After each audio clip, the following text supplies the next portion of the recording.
Bad news video. We're gonna find some silver lining at the end of this. Okay, so another, I guess perhaps one of the largest British retail chains just closed down. There's other videos and stories out on it. We're gonna reference those in a moment, but old PMT, Professional Music Technology, is no more. They have gone into administration, which is the British way of saying bankruptcy, sort of, but they sold it, the remaining stuff off, so it didn't go bankrupt. They sold whatever they had left to another group. Gear for Sale, I believe. Yeah, good memory. Gear for Sale. Which is a funny name. It is, with the number. Like we buy houses. Yeah. It's on .com. It works, it's simple.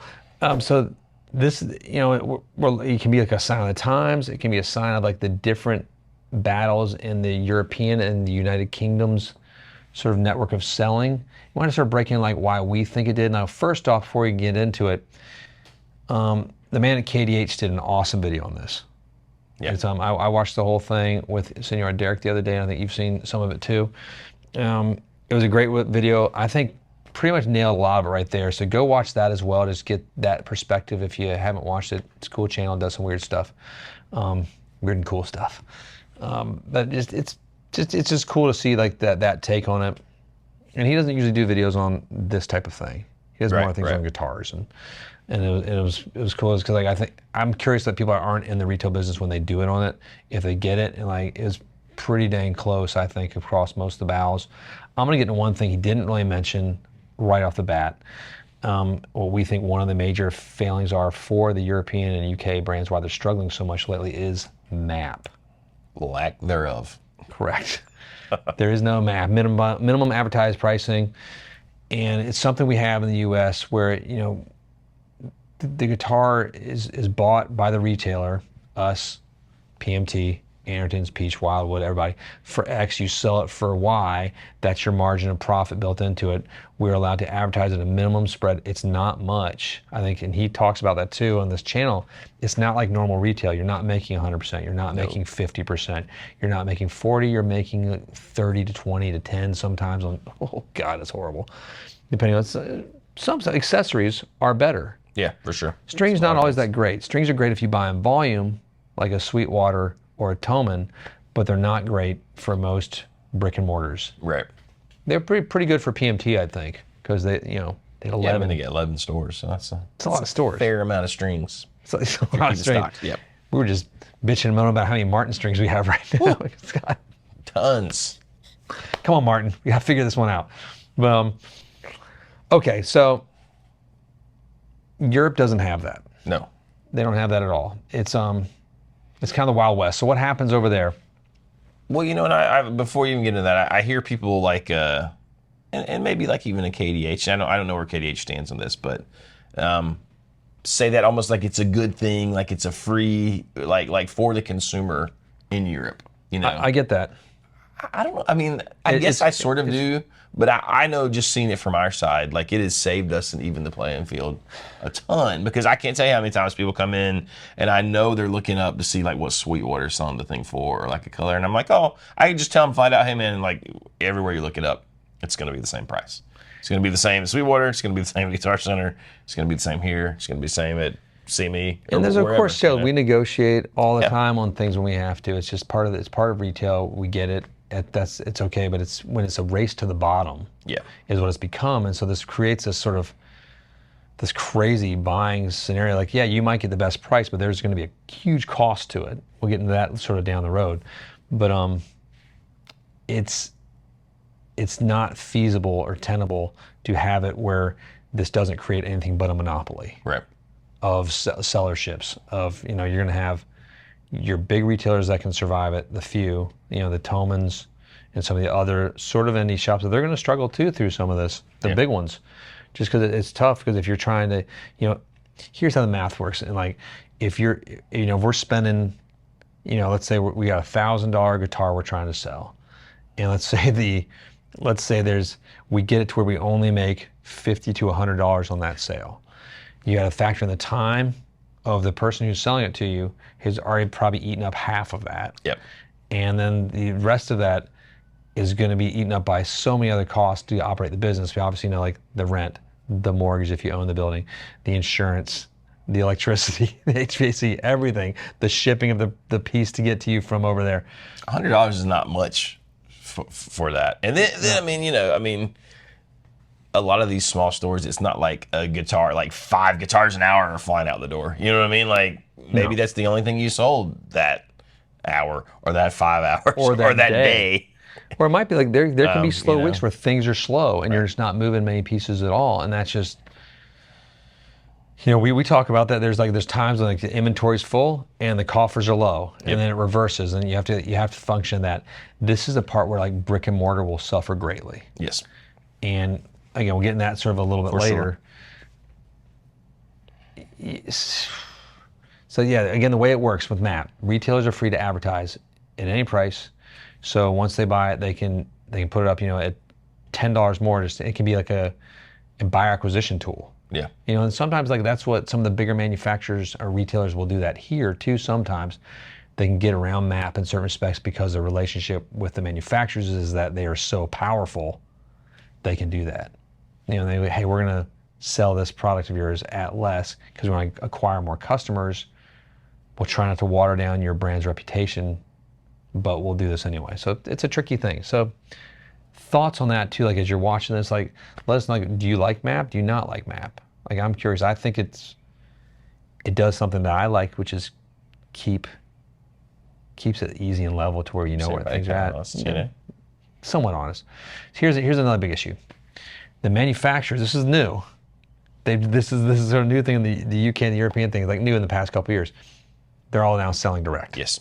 So that's been happening in the USA. We know that. We're huge anti-proponents of that. And again, hey, but at least they go by their own MAP rules. That's the joke there, because they don't. Because you can go sign like, I get 10 off immediately. Wow. Within this MAP structure, and we'll get like a MAP email the minute like something is like, if you didn't change it because they raised their prices 5% last week. Not even that we got it wrong. It's just they raised their price, and then you got to have it on MAP now. We're gonna have to have it. We're gonna be in trouble. That MAP can get a little squirrely sometimes. With that, it's very irritating. But I still appreciate the tenets of it. But they're blowing out, something for less than our cost. We built 1,000 of too many of these things. We have to sell it out now. Like we can't buy it for less than they're selling it. No. It's crazy. So I mean, and as a consumer, I think take advantage of that when it's happening, I guess. Yeah, why not? If that's the thing you want. So, but now in the European UK thing, so there's no MAP at all. So the manufacturer can do whatever they really want because they don't have to worry about the margin points they're losing to the retailers. They can just find a point that makes them comfortable, sell it, boom. It's tricky. It's dangerous. I think it's bad. Yeah. I mean, I think it's a little tricky. We'll get to why it's bad again towards the end.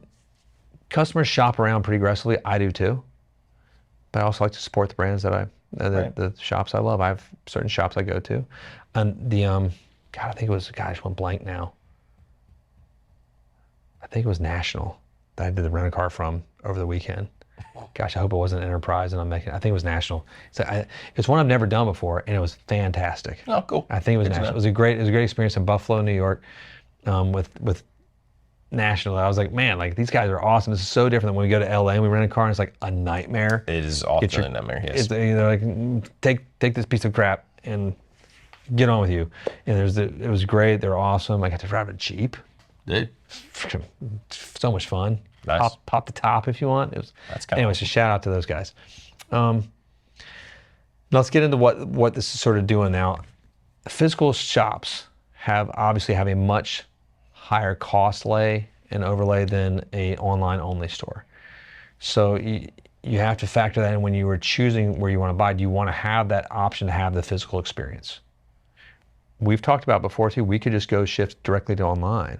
Yeah. And it'd probably be about the same numbers or more maybe eventually if you just got rid of that retail space, rented it out. God. Oh my God. Make an extra, Well, you don't have to split your time because now, I maybe need to be emailing or doing those things, but there's also people in the shop. Who which I think is kind of awesome. I like it. I still like that. It's Well, there was a guy that came in yesterday, super cool guy, thinking about buying his dad a guitar, right? Like a really nice custom shop guitar because his dad's gotten back into playing over lots of years. And apparently he loves his father. So if you didn't love your father enough to buy him something awesome for Father's Day, whatever. But and then he was trying to maybe get into guitar. So we had this long conversation about that, and I feel like it was really helpful for him. He misses out on that, and we miss out on that, like helping a new potential guitar player if we're online only. Like that interaction never happens if it's online only. Well, and that's something that we can sort of jump into that right now. That's one of the big parts of having guitar shops, just a place to hang out, a place to sort of talk and switch ideas. You don't have to buy something every time you come in. Have fun. Just have a good time. Play. We have guys that come in every day just to hang out. But they're not buying anything. It's great. It's like the barbershop. That's part of it. Kind of like that. That's kind of neat. For the most part. No, for the most part. Unless it's your family. That's weird. Well, my family did come by yesterday. Oh, really? Yeah, my grandparents. Oh, that's really cool. Little eye doctor appointments. So I love when they come in. It's delightful. No, it's a place where you can try before you buy. There's mentorship and local music support. It's nice to get your hands on something. There's, if this goes away, there's fewer trusted experts in this game that will be able to help you. It does just become a sales game and a point and click. And maybe that's what you want. Like if that's this thing that's then that's one way to do it too. I mean, there are times when that is what you want, right? There's times when that's what I want.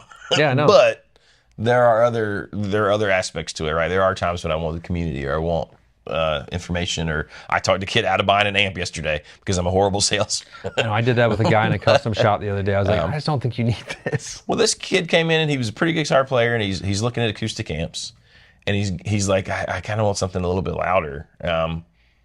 And we're looking at different ones and the money he was going to spend. And I was like, listen, we don't sell this, but you'd kind of be crazy to buy this for what you're telling me you need.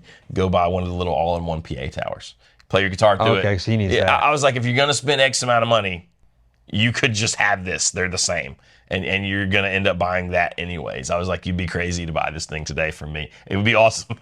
It's cool. But don't do it. And he's getting started. He's just, he's probably 16, 17, 18 years old. That's part of what a good guitar shop should do. Right, 1,000%. Not just sell you what we have because that's the only thing in the world. Because there's not. There's fats. It's the Macy's Gimbals thing from Miracle on 34th Street. You got to send folks to the right place. That's right. It's just the right thing to do. And the business will come back to you, maybe, or it won't. So I mean, is this a good or bad outlook for like the European and UK markets? Let's be straight. It doesn't look awesome. Not necessarily good. Like the way everything's set up over there, it's tough. I mean, I don't know. I don't know how retailers are going to survive in some ways unless they're already so massive. But this is a massive retailer that just folded. I mean, part of what's so crazy about this, they were doing millions, like 50, 60 plus millions in pounds in actual sales, but still lost no profit. 2.5 million pounds per annum, which is weird when you think you're doing that many sales, because that's the problem with like they're chasing the sale but not making the profit. Right. There has to be profit for the business to survive. And well, I mean, you see a place like Anderton's or even Peach, and they're set up where they've gone heavy into like YouTube and that kind of stuff, and it seems like those are the places that are gonna survive. Well, you have to pivot into that. You have to pivot into other venues as well, possible like vintage, used pieces, repairs. Like you have to think of that. You have lessons programs as well. That doesn't grow to the scale of what some of these shops are. These are monster shops, and so it's huge in and out type of sales. But to support them, and if you want these stores and these YouTube channels to still exist, like this PMT had a pretty big YouTube channel as well. It's gone. And they pulled it all off immediately. Everything disappears when it went into administration. That's such a scary British sounding. Let's take them to administration. I feel like at that point I'm in like 1984 or something. Yes. I'm about to get reprogrammed. Or like a sexy like sort of British school teacher's going to like sort of punish me. Well, that's a different scenario. Okay with, but in every possible way. I'm thinking like Maggie Gyllenhaal reverse from Secretary. Okay. The movie. Have you seen that? I have not seen that. Great movie. Not for the kids. Great movie though. I am going to go see a movie tonight, The Materialist. Oh.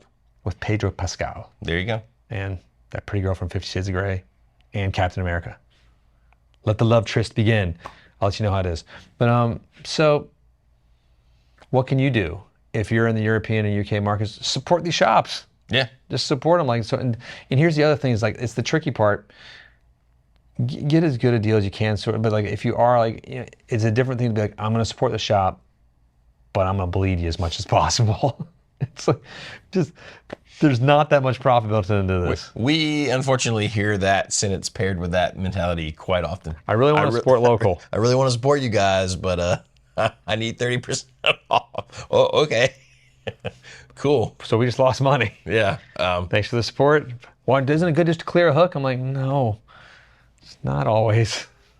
We got good stuff on hooks. Not when you lose money. I don't want to clear them unless we're making money. I like to play with them. We have to pay them. No, we got to clear them, but with a little profit. Man, so it's let us know your thoughts, especially if you're a European or a UK watcher, or if you're Sean and you think the two are the same. That makes me happy. Let us know your thoughts on how you feel about MAP, how you feel about these major shops sort of just closing and stuff. Like, do you support your local shops? Are your local shops good or bad? Do they stink? Are they worth supporting? Because sometimes, no, I get it. You have a raw deal, but most of them that I've been to that we've always mentioned on this channel are fantastic. Can't wait to get back over to glory old England and see our friends at Anderton's again, and the guys at Peach, and just kick them around and talk about metal detectors and whatnot. And it's a secret, sort of long story there. Connects both across the seas and here, just for our enjoyment. I think that's it. That's it. That's probably it. I think we're gonna go jam out here in a minute. Jamming.